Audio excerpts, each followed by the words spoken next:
Oh, ciao, rieccoci, come si dice a Roma. Ciao, ciao a tutti. Un saluto. Allora, l'incontro che avevamo fatto tempo fa, io poi l'ho intitolato Incontrare il reale. Sì. E adesso volevo parlare con te, Paolo, di un tema che tu hai sviluppato tanto in giro per l'Europa ed è il digital storytelling. Esatto. Ma dietro queste parole, che cosa c'è? Qual è il mondo che sta dietro il digital storytelling? E io anticipo un po' il punto dove vorrei poi arrivare insieme a te e capire in che modo il digital storytelling ci permette di incontrare il reale. Allora, intanto cosa c'è dietro le parole? Il digital storytelling è una di quelle edizioni inglesi che, ahimè, vanno per la maggiore, io non amo tantissimo. Dopodiché, obiettivamente, il digital storytelling, che possiamo tradurre come narrazione digitale, è uno strumento, a mio avviso, che si è sviluppato in giro per il mondo, soprattutto nei paesi anglosassoni. Ehm, è una modalità di lavoro, è uno strumento che ho imparato a utilizzare un po' di anni fa all'interno di progetti europei, e che consente di lavorare sia sulla dimensione individuale sia con i gruppi, e che consente di realizzare e condividere degli aspetti delle storie personali, di vita delle persone nella forma della narrazione digitale, quindi sostanzialmente di un video molto breve. La durata dei video rigorosamente deve stare tra i 2 e i 3 minuti. Mm, Ed è uno strumento che mi ha appassionato molto. Posso raccontarti velocemente la genesi del mio avvicinamento Sì, alla narrazione digitale. È nata, come spesso accade, un po' diciamo così, per caso fortuito. Una parte del mio lavoro è legata alla progettazione europea. Alcuni anni fa collaboravo come libero professionista con diverse organizzazioni, fui contattato da una cooperativa di Genova di amici, si chiama Cooperativa 19, con cui ho sviluppato per molti anni progetti europei, che era stata contattata a sua volta da una cooperativa di Spezia, Zoe Servizi, che si occupa tuttora di cultura, e di avvicinare alla cultura sia museale che didattica fasce della popolazione che non necessariamente ne avevano un facile usufrutto. In particolare a Spezia, tutto nasce da Spezia, dove un vecchio circolo operaio si era trovato un grosso archivio storico con immagini, fotografie, testimonianze, comprese lettere autografe di Mazzini, quindi insomma valori storici importanti dalla seconda metà del 1800, e non sapevano come trasferire tutta questa memoria storica e culturale e renderla fruibile alla popolazione. Ci siamo incontrati e abbiamo pensato di trovare un modo non solo di digitalizzare questo importante archivio, ma di farlo diventare un motore vivo e generativo. Ho contattato un'associazione di antropologi ungherese che aveva lavorato sul metodo della narrazione digitale, e ne è nato un progetto europeo che è durato 2 anni, dal 2015 al 2017, che è andato benissimo. È stato premiato dall'Agenzia Nazionale Erasmus Italia come miglior progetto del biennio. E durante questo progetto abbiamo, insieme ai colleghi antropologi ungheresi e ad altri colleghi greci, inglesi, eh, abbiamo costruito una guida di avvicinamento teorico, metodologico e pratico al digital storytelling. Tra l'altro Questo, tutto questo materiale è fruibile gratuitamente online, giusto? esattamente, tutto questo materiale è fruibile gratuitamente online. Il sito del progetto è ancora attivo, abbiamo deciso di mantenerlo attivo. Poi magari mi ridai, perché già una volta me l'avevi segnalato da io scaricatore del materiale, così poi lo Esatto. indichiamo e per chi volesse può andare già lì. Il materiale sia in video, i video che sono stati prodotti durante questo progetto, che la guida metodologica è disponibile sul sito del progetto che è idigstory.eu, fruibile in italiano. Adesso non ho i dati recenti, parlo di qualche mese fa, la guida in italiano era stata scaricata più di 3.000 volte, quindi decisamente un materiale interessante. E abbiamo testato il digital storytelling in diversi ambiti della cura, non tanto perché la narrazione digitale sia di per sé uno strumento terapeutico, ma perché, come mi piace dire, eh, quando c'è di mezzo la parola è sempre terapeutica. E quindi imparare a usare la parola, a costruire a partire dalle parole che raccontano la storia delle persone o aspetti singoli della storia delle persone. La particolarità del digital storytelling, anche vedendo un po' il vostro manuale, sia innanzitutto di far funzionare la parola in un gruppo, quindi Esatto, c'è sempre un gruppo come riferimento, quindi il digital storytelling è una zattera che permette di andare, di navigare nel mare dei gruppi, ma anche non soltanto prendere la parola così, ma attraverso una storia. esatto, Quindi quando noi diciamo digital storytelling, stiamo tenendo insieme il gruppo, la storia e anche la trasmissione di una memoria o l'apertura verso l'avvenire o qualcosa che ha a che fare con quello che abbiamo chiamato il reale.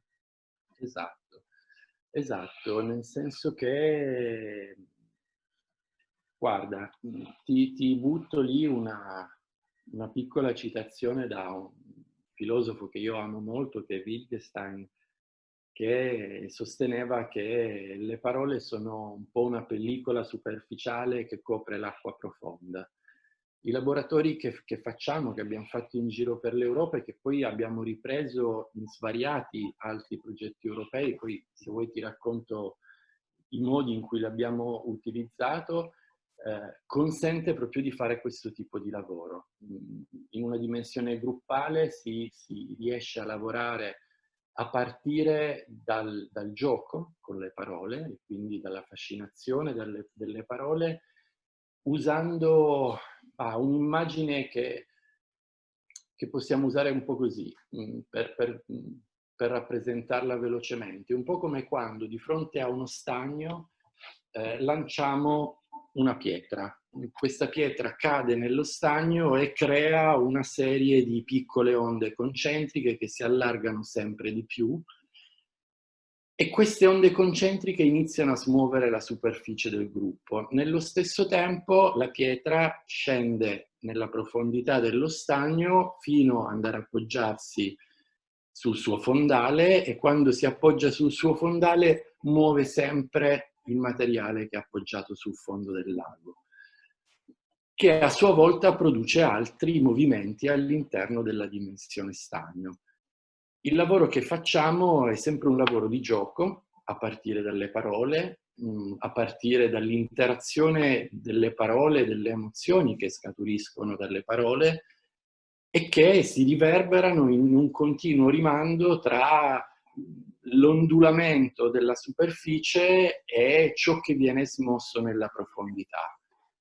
In questo ovviamente la dimensione del gruppo si presta tantissimo a alimentare questo processo, che è un processo che nella sua forma più completa, quindi che diciamo prende il gruppo più o meno eterogeneo che non si conosce all'inizio e che produce alla fine una serie di video di digital storytelling, dura 2 giorni e mezzo, 3 giorni. Diciamo che in 2 giorni e mezzo, 3 giorni è possibile fare esperienza dimensione creativa e liberatoria delle parole che consentono di approcciare elementi del reale, della storia individuale o collettiva, che abbiamo usati su entrambi, sperimentati su entrambi i piani, viene riversata in una narrazione che viene co-costruita all'interno del gruppo, anche se la narrazione poi è individuale e il gruppo interviene.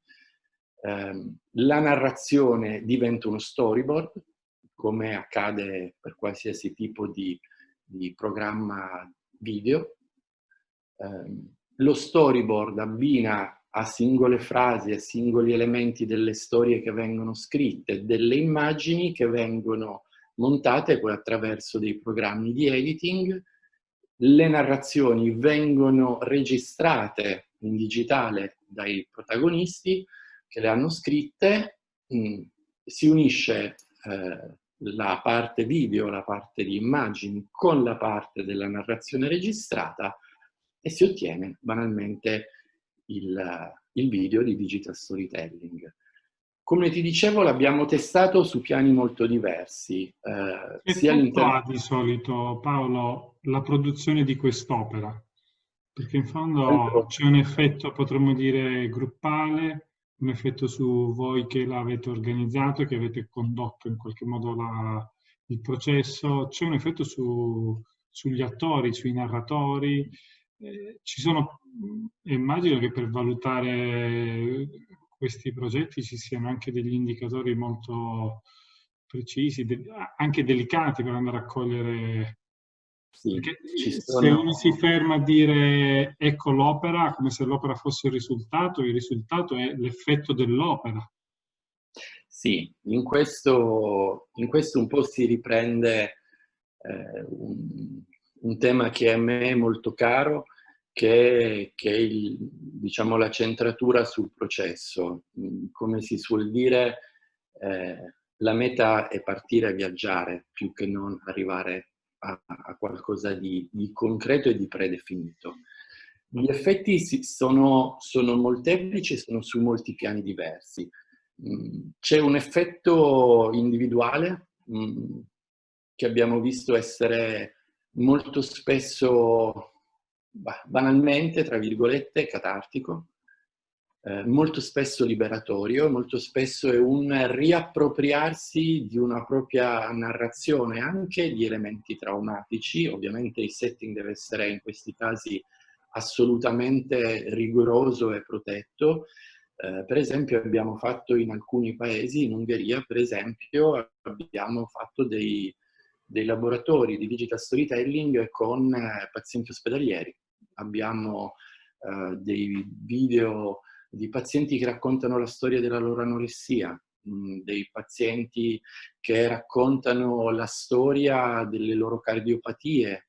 Per esempio una storia dolcissima di una donna che racconta la storia della sua cardiopatia, raccontando la storia di un orsacchiotto che ha accompagnato la sua malattia da quando era bambina e del suo modo di fare pace con la sua malattia a partire dal rapporto che aveva con il suo orsacchiotto che l'ha accompagnata in tutta questa storia.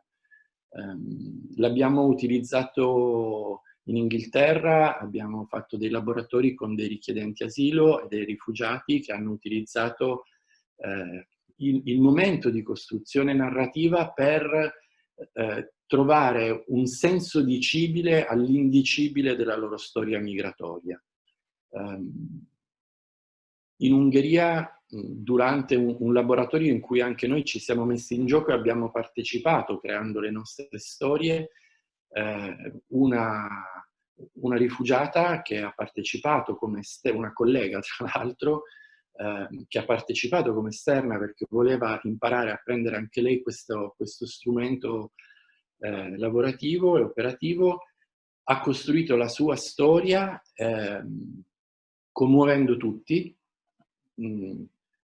e la sua storia è finita nel momento conclusivo di questi laboratori in cui tutto il gruppo, senza commenti valoriali, ma partecipa e condivide la visione di tutti i video che sono stati prodotti e questa collega ha ascoltato, visto il suo video, alla fine è scoppiata in un profondo pianto liberatorio in cui ci ha detto, con un dono che ha commosso tutti, che era stata la prima volta che era riuscita a mettere insieme tanti elementi, tutti gli elementi che l'avevano portata a dover scappare dal suo paese d'origine alla sua professione, era una collega terapeuta, e vederli in una storia fatta e finita che lei stessa si era riconsegnata nella sua dimensione nuova di vita e quindi che gli era servita per fare pace con quello che aveva accompagnato la sua storia degli ultimi 3-4 anni e Ma che che vuol lei... dire fare pace col trauma, Paolo? Non ho capito, scusa. Che cosa vuol dire fare pace col trauma? Fare pace col trauma vuol dire, forse un po' abusata come immagine, ma è un'altra immagine che a me piace molto, è per me l'immagine del kintsugi, di questa antica arte giapponese che invece di nascondere le ferite nella, diciamo così, nella tradizione, uno shogun, se non ricordo male, ruppe la sua tazza del tè e disperato perché non poteva più partecipare alla cerimonia del tè senza la sua tazza, si rivolse a tantissimi artigiani e nessuno riusciva a riprodurla esattamente com'era. Si fece avanti un umile artigiano che invece di costruirne una nuova per cancellare i segni delle rotture, utilizzò la lacca mista alla polvere d'oro e reincollò, rimise insieme tutti i pezzi rotti che a quel punto avevano le fratture molto visibili come segni dorati. Ed è questa filosofia, diciamo così, di mantenere le proprie fratture dandogli quel valore, quella dignità che meritano perché sono parti della nostra storia e che rendono la nostra Vuol dire storia dargli la unica. dignità, dargli la cittadinanza nella propria storia. Esattamente, dargli la cittadinanza nella propria storia. In questo l'utilizzo delle parole unite alle immagini consente di lavorare in una dimensione molto giocosa. Questi laboratori che abbiamo sviluppati sono sempre molto giocosi e il gioco a me piace sempre molto come strumento perché poi alla fine è il modo in cui si impara meglio, è giocando, e ci permette di abbassare le censure. Una delle cose molto particolari e sulle quali noi spendiamo sempre molta attenzione è la assoluta rigorosità nel rispetto della privacy. Chi partecipa ai laboratori di digital storytelling può raccontare dei fatti occasionali della propria vita, può raccontare delle migliori feste di compleanno o può portare dei pezzi della propria storia, a volte molto delicati o molto dolorosi. Chi partecipa produce dei video, rigorosamente tutti i video che ci sono sul sito di quel progetto, piuttosto ne abbiamo poi sviluppato un altro insieme a degli altri partner europei in cui abbiamo usato lo strumento della narrazione digitale per far incontrare attraverso lo scambio delle tradizioni culinarie richiedenti asilo, rifugiati e fasce svantaggiate della popolazione di aree rurali. Di nuovo ha funzionato benissimo perché è uno strumento molto flessibile.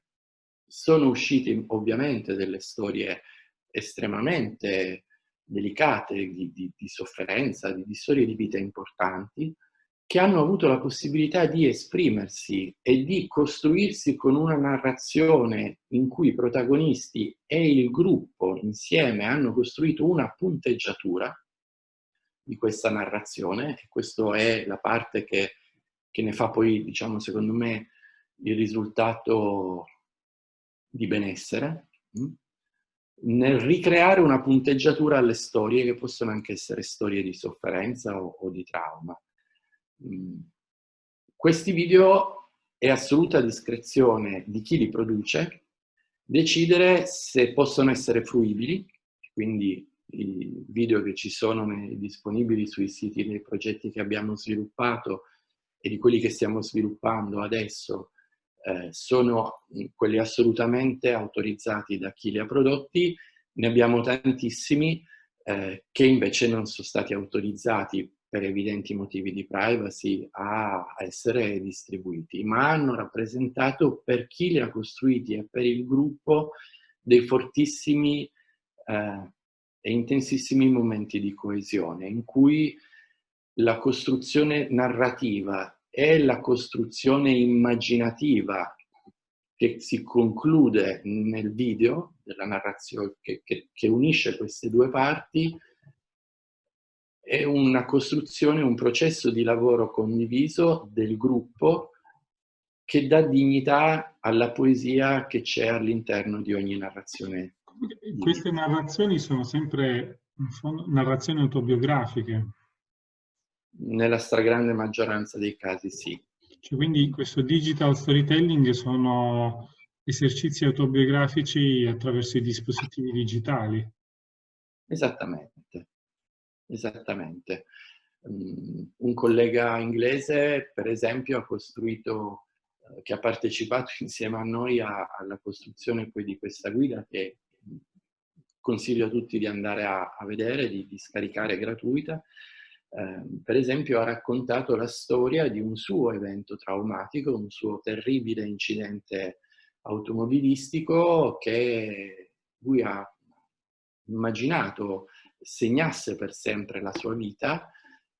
In realtà l'incidente automobilistico gli ha permesso di ricevere un risarcimento dall'assicurazione. Con quel risarcimento lui ha comprato l'anello con cui si è dichiarato alla sua fidanzata, che poi è diventata sua moglie, che poi è diventata la madre dei suoi figli, e in 3 minuti questo meraviglioso collega ha raccontato la storia che parte dal trauma dell'incidente, l'impossibilità, la difficoltà di riprendere contatto con la dimensione corporea, e la narrazione si conclude con la meraviglia delle sensazioni profondissime di poter abbracciare e alzare i propri figli. Perché in questo modo la narrazione autobiografica in questo processo sembra da un lato recuperare dei pezzi di storia che non sono mai entrati nella propria trama esistentiva, quindi traumi che non sono stati inseriti in una trama, ma allo stesso tempo non è solo un lavoro a ritroso dove un soggetto si riconnette al proprio vero sé. Sembra che senza questa pratica di scrittura, di narrazione, di racconto online, di ripresa, non si possa parlare di un soggetto che c'era già prima, come se la narrazione fosse uno strumento per produrre soggettività, non solo per quasi trasferire sulla pagina, trasferire sul video qualcosa che c'era già. Senza la narrazione la soggettività forse non sarebbe mai esistita, addirittura quelle sensazioni, in questo senso io ti dicevo l'effetto di reale che può produrre una narrazione, che non è solo un recuperare lembi di reale che sono sempre stati sottratti alla trama, ma addirittura produrre attraverso la trama un nuovo reale, un nuovo modo di abitare il reale. Sì, più che produrre mi verrebbe da dire restituire. Mi viene da dire restituire perché la restituzione mi rende molto come immagine